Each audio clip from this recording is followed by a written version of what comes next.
In Sri Lanka, we see moonstones, which are unique architectural slabs, mostly at temple entrances, symbolizing the Buddhist journey from worldly existence to nirvana, through concentric carvings of lotuses, animals, foliage, even flames, representing stages of life and the path to enlightenment.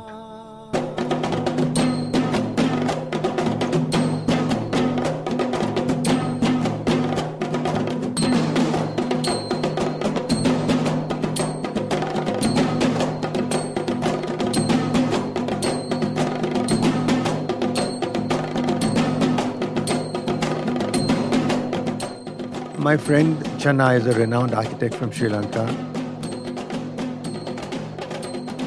I keep getting a lot of projects with him.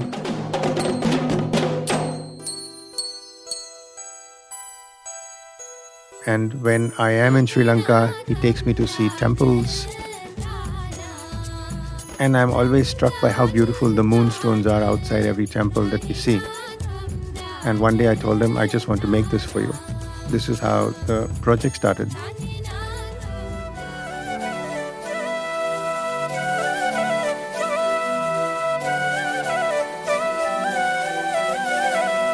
So, clay being my medium of choice, I could not make it as a single piece. So, it's a mosaic. And at the time I was making this, t.Palanisamy, who was a traditional potter from a village close by, was at my studio for a residency.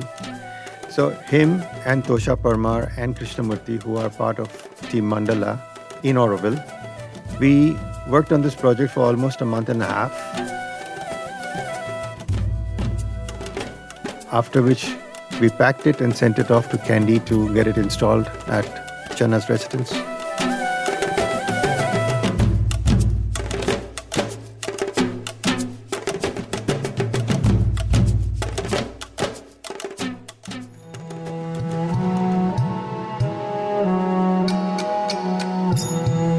The thing about moonstones is that you encounter some of the early moonstones, let's say 3rd, 4th century, and they seem sort of very, very kind of advanced in design.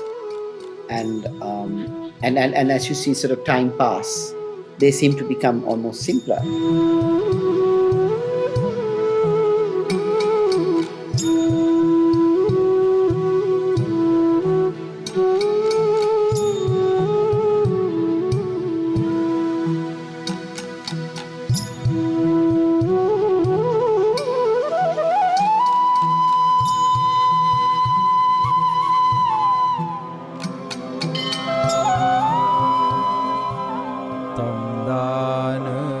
When I work with Palanisamy, I don't speak his language and we work together. The same thing is happening here. Everybody here is speaking Sinhalese. I don't speak their language, they don't know what I'm saying, but we are working with clay.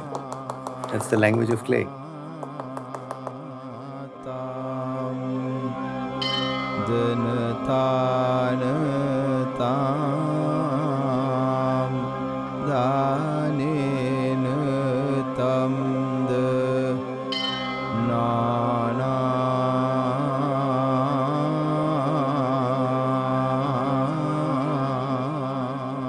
And I think in those early ones, people, you sometimes talk about it and you try to understand what are all these sort of imagery that's on it.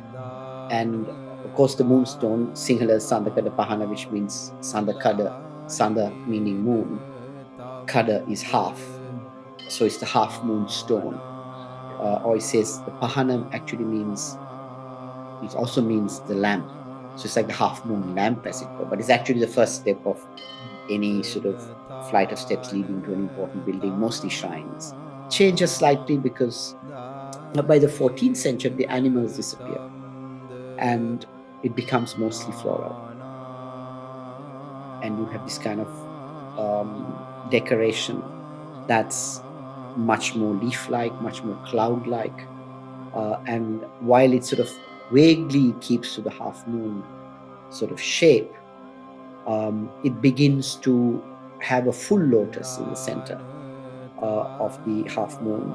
as a full lotus, and then you have sort of very leaf-like elements that surround it, without all those other sort of references to fire and desire and all of that.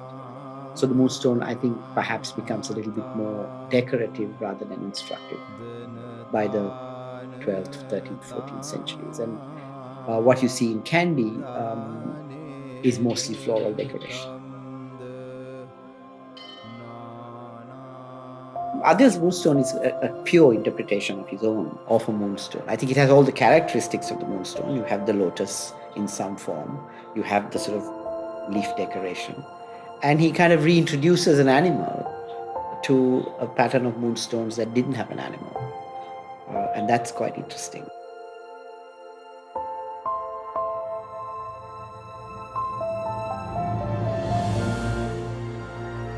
Channa and I have been talking and discussing about this Moonstone project for so many years, till finally one day he turns around to me and says, "My dear, why don't you just make it?"